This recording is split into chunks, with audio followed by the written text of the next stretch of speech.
The hardest hit areas in this storm, Glendale. The cleanup has been going on all night. You see, this is a big old tree trunk right here, forcing residents out of their apartments, in fact. ABC 15's Mary Ellen Resendez joins us live near Glendale and Dysart.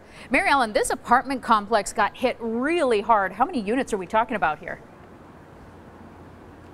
Well, Rural Metro says about 6 units had to be evacuated. Take a look. They've already fenced up for safety the apartment complex so nobody can go in there. But you can see the size of the roots of this tree that went down. And we understand several trees actually went down. Crews were working through the night to remove some of the fallen trees. Most of that work, though, will happen today.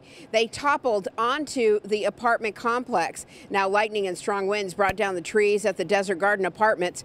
Crews are waiting for daylight to actually be able to tell how many trees came down. We can see one big one going over the apartment complex, but because of the darkness, it's hard for us to show you. We plan to show you that once daylight hit.